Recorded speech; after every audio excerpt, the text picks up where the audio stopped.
10 meses se passaram, mas ainda me enrolo para escrever isto. Minha companheira, Sarah, insiste que preciso desabafar. O que me aconteceu em março passado nas Cascade Mountains, em Washington, ainda me assombra. Eu sou Marcus Chen e trabalho com corte de lenha na região noroeste do Pacífico há 12 anos. Se você achar que fiquei maluco depois disso, tudo bem. Só preciso que alguém saiba o que realmente existe lá fora. Cresci em Vancouver e aprendi o ofício de corte de madeira com meu tio Wei, que me ensinou a respeitar a natureza. Ele costumava dizer: Marcos, a floresta nos tolera, mas nunca somos verdadeiramente bem-vindos. Agora, entendo perfeitamente o que ele quis dizer. Tenho um pequeno negócio de lenha que complementa minha renda de carpintaria. Aqui, o pinheiro Douglas bem curado vale ouro. O trabalho é pesado.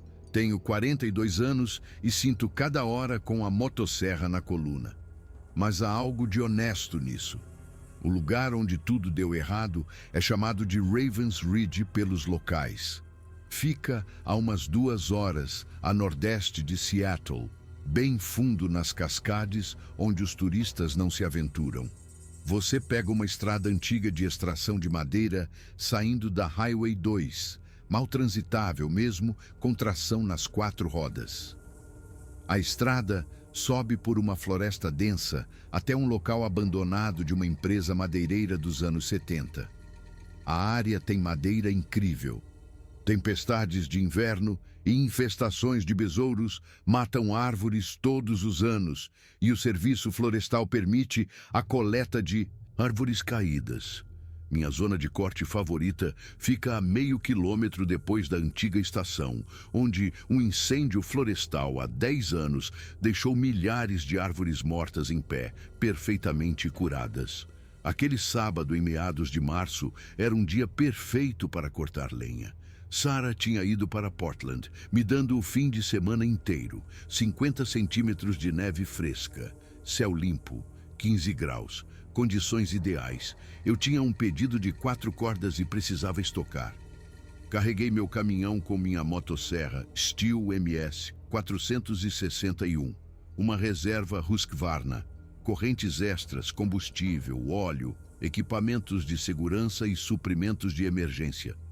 Também levei meu rifle .3 08 Winchester. Geralmente não o carrego, mas nas últimas viagens tinha ouvido sons estranhos e encontrado pegadas enormes na neve que não eram de alce ou veado. Meu amigo James jurou que tinha visto algo grande andando em pé perto dessa área. O rifle era um seguro. Saí ao amanhecer e cheguei ao antigo local enquanto o céu ficava rosado.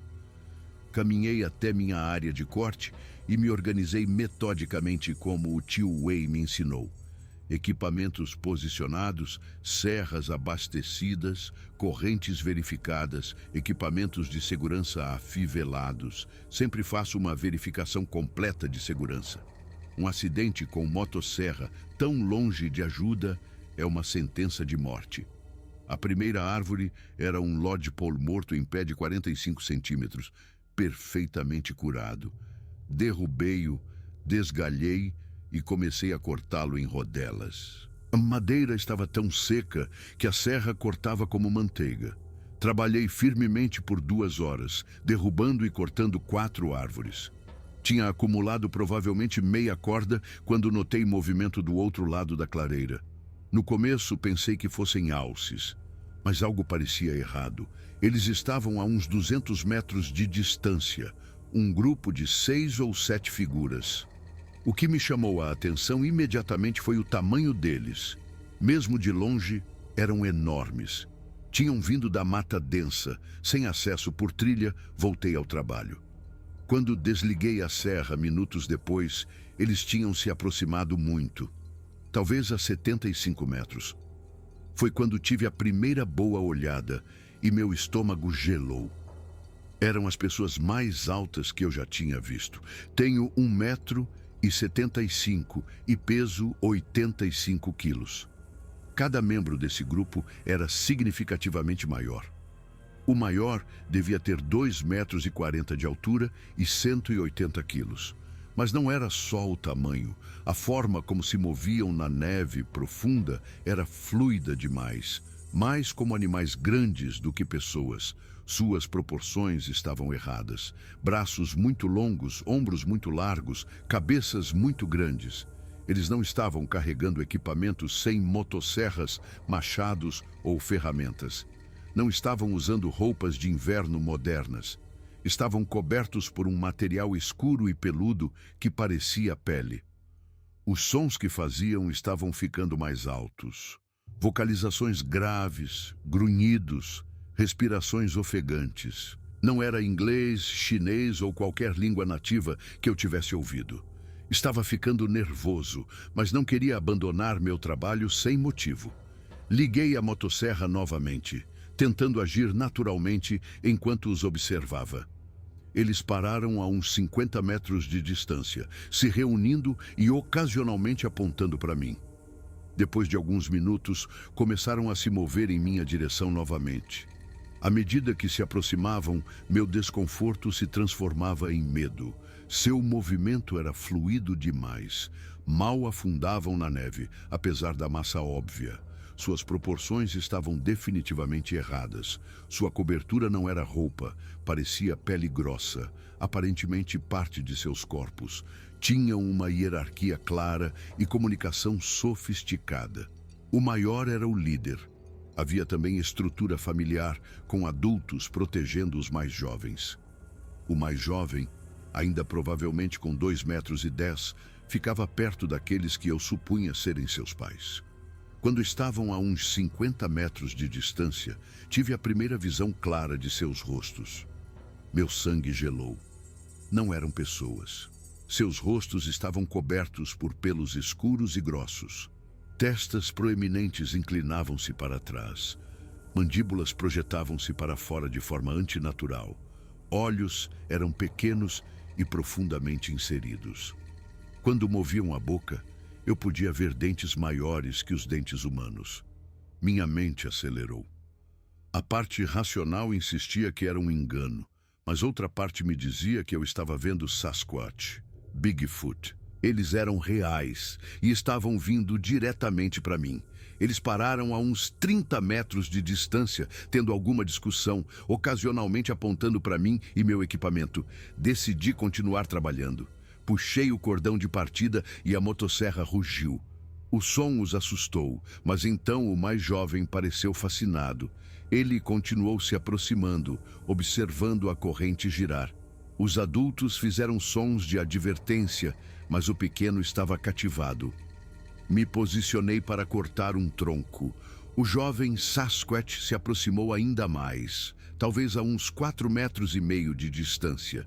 Eu estava concentrado no corte quando ouvi as vocalizações dos adultos mudarem de curiosas para alarmadas. Soltei o gatilho. O jovem Sasquatch tinha se aproximado bem ao meu local de trabalho, estendendo a mão em direção à minha serra com uma mão enorme. "Não, não!" gritei. "Cuidado! Perigo!" Tentando afastá-lo, mas ele não entendeu. Sua mão se aproximou da corrente ainda girando. Rapidamente desliguei a serra, mas tarde demais. A corrente ainda estava se movendo por inércia, e a jovem criatura a tocou assim que parou. A corrente ainda estava quente pela fricção. Provavelmente perto de 200 graus. Ele soltou um uivo de dor que ecoou pela floresta. Puxou a mão para trás, segurando os dedos queimados e emitindo sons de angústia. Os outros Sasquatches imediatamente se moveram em nossa direção. Sua linguagem corporal ameaçadora. O líder mostrou os dentes, emitindo vocalizações graves e retumbantes. Uma mistura entre o rosnado de um urso e um grito de raiva. Levantei as mãos. "Esperem, esperem, foi um acidente." O jovem ainda chorava e eu podia ver pele bolhada nas pontas de seus dedos. Sem pensar, me aproximei dele. Peguei neve limpa e me aproximei devagar. "Aqui. A neve vai ajudar, deixe-me ajudar." Não sei se ele entendeu, mas ele estendeu a mão hesitantemente, gentilmente. Pressionei neve contra os dedos queimados. A criatura gemeu, mas não se afastou. Continuei aplicando neve fresca. Os outros formaram um semicírculo ao redor de nós. Observando atentamente, o jovem estava se acalmando. Eu estava tão focado em tratar a queimadura que não vi o líder se movendo atrás de mim. A primeira indicação de que algo estava errado foi quando outra criatura emitiu uma vocalização alta e aguda. Comecei a me virar, mas tarde demais. A última coisa que me lembro foi de ver um braço enorme coberto de pelos balançando em direção à minha cabeça. Então escuridão. Quando acordei, estava deitado de costas, olhando para o céu cinzento do fim da tarde. Tentei me sentar e descobri que não conseguia me mover. Estava amarrado a algo deslizando pela neve. Estava amarrado a um trenó sendo arrastado pela floresta. O trenó era bem construído, galhos amarrados com casca ou tiras de tendão. Corrediças lisas projetadas para deslizar sobre a neve. As amarras eram de cordame natural incrivelmente forte. Eu estava amarrado em posição de estrela, pulsos e tornozelos imobilizados. O sol estava baixo. Eu estava inconsciente por horas. Minha cabeça latejava onde eu tinha sido atingido. Sangue seco grudava meu cabelo. Estava incrivelmente frio. Podia ouvir sons à frente, respiração pesada, pés esmagando neve, aquelas vocalizações estranhas. Algo estava puxando aquele trenó. Por que eles construíram um trenó? Se quisessem me matar, por que não terminar o serviço? A única explicação era que estavam me removendo de seu território sem me matar. Era uma resolução de problema sofisticada. À medida que a tarde avançava, observei a paisagem deslizar. Quilômetro após quilômetro de floresta coberta de neve. Eu poderia estar a 15 a 25 milhas de onde comecei. Quando o sol começou a se pôr, eu me preocupei seriamente em passar a noite amarrado a este trenó. A temperatura estava caindo. Eu usava roupas de trabalho projetadas para trabalho ativo, não para ficar parado em temperaturas abaixo de zero. Meus dedos das mãos e dos pés ficaram dormentes. Tremia incontrolavelmente. A hipotermia estava se instalando. Tentei ficar acordado, mas senti que estava desfalecendo. Estrelas apareceram no céu. Pensei em Sarah, imaginando se haveria novamente. Perdi a consciência. A próxima coisa que soube foi que estava amanhecendo e estava incrivelmente rígido e frio. Cada músculo doía. Não conseguia sentir minhas mãos ou pés. Meu rosto parecia congelado. O trenó ainda estava se movendo. Estávamos cruzando um vale amplo agora. Montanhas se erguiam à distância. À medida que o sol subia, minha situação se tornou desesperadora. O sol refletindo na neve era cegamente brilhante. Minha pele parecia rachada pelo frio, vento e sol. Eu estava tão sedento que mal conseguia engolir. Meus lábios estavam rachados e sangrando. O dia passou em um borrão. Às vezes eu desmaiava, às vezes eu era sacudido de volta à consciência. Perdi a noção do tempo. Cruzamos vários riachos congelados, subimos uma crista. Uma vez passamos por uma antiga cabana do serviço florestal, mas não paramos. À medida que a segunda tarde avançava, comecei a ter alucinações. Vi Sarah andando ao lado do trenó. Vi meu tio Wei, morto há 5 anos, parado na neve. Vi espíritos de velhas histórias chinesas.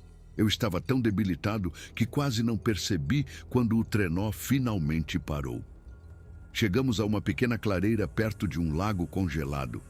Os Sasquatches se reuniram ao redor do trenó, tendo uma discussão. O líder se aproximou e olhou para baixo com aqueles olhos alienígenas inteligentes. Por um longo momento, ficamos apenas nos encarando. Então ele se abaixou e começou a cortar as amarras. Eu estava livre, mas tão fraco e frio que não conseguia me sentar. Os Sasquatches ficaram ali por mais um momento, observando. Então, simplesmente se viraram e foram embora, desaparecendo na floresta. Fiquei deitado no trenó, fraco demais para me mover, frio demais para me importar. O sol estava se pondo novamente. Eu sabia que se não encontrasse abrigo logo, morreria. Eu estava desfalecendo quando ouvi um som, o zumbido de um motor de snowmobile. De repente, havia vozes. Vozes humanas reais. Jesus, tem alguém aqui? Precisamos de ajuda médica agora. Senhor, você consegue me ouvir? Vamos te ajudar. Mãos me levantaram, me envolveram em cobertores. Tentei falar, mas tudo o que saiu foi um grasnido. Não tente falar, você está bem. Nós te pegamos agora. A equipe de busca e resgate, que me procurava depois que Sarah me deu como desaparecido, me transportou para uma ambulância que aguardava. Passei 3 dias no hospital sendo tratado por hipotermia severa, congelamento, desidratação e concussão. Disseram-me que tive uma sorte incrível. Com base onde me encontraram, eu tinha sido arrastado aproximadamente 40 quilômetros, cerca de 25 milhas, por um dos terrenos mais remotos das Cascades. Quando perguntaram o que aconteceu, tentei explicar sobre o encontro com o Sasquatch. A equipe de busca e resgate foi profissional, mas pude ver que não acreditaram em mim. A polícia foi mais abertamente cética. Sr. Chen, o senhor está nos dizendo que o Bigfoot o amarrou a um trenó e o arrastou 40 quilômetros? Sim, foi o que aconteceu. Senhor, o senhor sofreu uma lesão grave na cabeça e hipotermia. Pessoas nessas condições experimentam alucinações. Eu sei o que vi. Não foi uma alucinação. Foi real. Eles acharam que eu estava mentindo ou instável mentalmente. Eventualmente me liberaram. Sarah estava me esperando no hospital. Quando contei toda a história, ela ouviu sem interromper. Quando terminei, ela ficou em silêncio por um longo tempo. Sabe, minha avó costumava contar histórias sobre homens selvagens nas montanhas em Taiwan. Todo mundo na aldeia dela sabia que havia criaturas nas florestas que pareciam homens, mas não eram homens. Eles os chamavam de Yeren. Ela disse que eles eram reais. Isso me fez sentir menos louco. Nas semanas seguintes, pesquisei tudo sobre avistamentos de Sasquatch. Fiquei espantado com a quantidade de relatos. Muitos descreviam encontros muito semelhantes ao meu. Entrei em contato com pesquisadores. O Dr. Jeffrey Meldrum, da Idaho State University, foi particularmente prestativo. Ele explicou que encontros como o meu seguiam padrões consistentes, sugerindo que as testemunhas estavam descrevendo interações reais com uma espécie desconhecida. A consistência dos relatos em diferentes períodos e locais torna esse fenômeno intrigante, disse ele. Quando você tem centenas de testemunhas descrevendo criaturas semelhantes, torna-se difícil descartar como imaginação. Ele me ajudou a entender os padrões de comportamento. A resposta protetora quando me viram com o filhote ferido deles era consistente com espécies sociais inteligentes. A decisão de me transportar em vez de me matar sugeria raciocínio moral. O que você experimentou soa como uma estratégia de resolução de conflitos, disse ele. Eles neutralizaram uma ameaça, mas minimizaram os danos. Essa resolução de problemas sofisticada está associada a espécies com estruturas sociais complexas e habilidades cognitivas avançadas. Descobri que a área onde eu estava cortando lenha tem uma alta concentração de relatos de avistamentos. Ravens Ridge tem sido o local de inúmeros relatos ao longo de décadas. Voltei algumas vezes desde então, sempre com Sarah e outras pessoas. A área parece diferente agora, mais atenta. Tenho a sensação de estar sendo observado.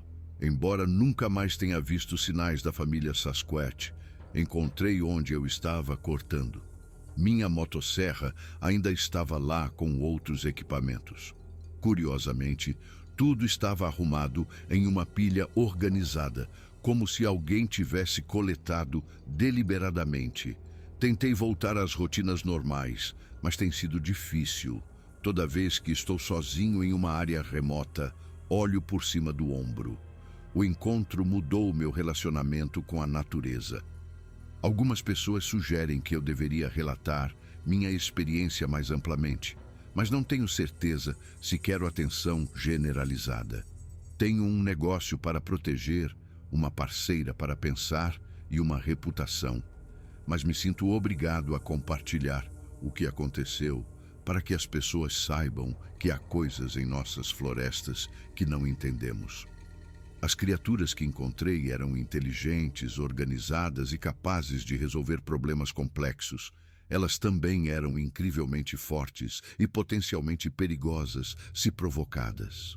Mais importante, elas têm sua própria agenda e maneira de lidar com a intrusão humana. Elas não me mataram quando poderiam ter, mas deixaram claro que eu não era bem-vindo. O fato de terem construído um trenó e me transportado em segurança sugere contenção e até compaixão. Às vezes penso naquele jovem Sasquatch. Espero que ele tenha se curado bem e aprendido a ter cuidado com equipamentos humanos. Espero que minha tentativa de ajudar tenha enviado uma mensagem de que nem todos os humanos são ameaças. A experiência me tornou mais humilde sobre o lugar da humanidade no mundo natural. Pensamos que somos a espécie dominante, que entendemos e controlamos nosso ambiente. Mas meu encontro me lembrou que ainda existem mistérios lá fora. Ainda há criaturas selvagens que operam de acordo com suas próprias regras. Não sei se terei outro encontro. Uma parte de mim espera que sim, porque muitas perguntas permanecem. Mas outra parte está contente em respeitar os limites que essas criaturas estabeleceram. O que eu sei é que nunca mais olharei para a floresta profunda da mesma maneira. Toda vez que vir um pinheiro, Douglas antigo, ou ouvir sons inexplicáveis, lembrarei que há coisas compartilhando este mundo conosco que são mais velhas, mais fortes e talvez mais sábias do que nós. Então, essa é a minha história. Sei que alguns acreditarão e outros não, e estou bem com isso. Aprendi que a verdade não depende de outras pessoas a aceitarem. Às vezes, as verdades mais importantes são aquelas que carregamos silenciosamente dentro de nós. A experiência alterou fundamentalmente meu relacionamento com o mundo natural. Antes daquele dia, eu achava que entendia a natureza selvagem. Mas meu encontro quebrou essa confiança e a substituiu por algo mais profundo. O reconhecimento de que o mundo natural é muito mais complexo e misterioso do que eu imaginava. Penso na inteligência que vi nos olhos daquele jovem Sasquatch enquanto pressionava neve contra seus dedos queimados. Havia consciência ali, reconhecimento, talvez gratidão. Ele entendeu que eu estava tentando ajudar. Naquele momento, nos conectamos através do abismo que separa a consciência humana e não humana. Sara tem sido incrivelmente paciente enquanto eu processava o que aconteceu. Ela vem comigo em viagens de corte de lenha agora, em parte preocupada com minha segurança, mas também genuinamente curiosa. Talvez o motivo pelo qual essas criaturas permaneceram escondidas por tanto tempo seja porque estão esperando que amadureçamos o suficiente para lidar com o conhecimento de sua existência, disse ela uma noite. Talvez estejam nos testando, uma pessoa de cada vez, para ver se estamos prontos para compartilhar o mundo em vez de tentar controlar tudo. Acho que ela pode estar certa. A floresta ainda está lá fora, guardando seus segredos. E em algum lugar nas profundezas da mata, uma família de criaturas que não deveria existir continua vivendo suas vidas, seguindo padrões que provavelmente precedem a civilização humana em milhares de anos. Sinto-me privilegiado por ter vislumbrado esse mundo escondido, mesmo que quase tenha me custado a vida. É um lembrete de que mistério e admiração ainda existem, e que às vezes os encontros mais extraordinários acontecem quando menos esperamos. A natureza selvagem me ensinou paciência, humildade e respeito. Ela me mostrou que existem formas de inteligência que existem fora da compreensão humana. e que nosso papel no mundo natural pode ser muito diferente do que assumimos. Ainda corto lenha, embora agora seja mais cuidadoso. A natureza selvagem ainda me chama, mas agora escuto com mais atenção o que ela está tentando me dizer, e às vezes, quando o vento sopra entre os pinheiros, acho que posso ouvir vozes na floresta, vozes antigas, me lembrando que sou um convidado em seu mundo e não o contrário. Isso é algo que vale a pena lembrar. Quer você acredite em Sasquatches ou não.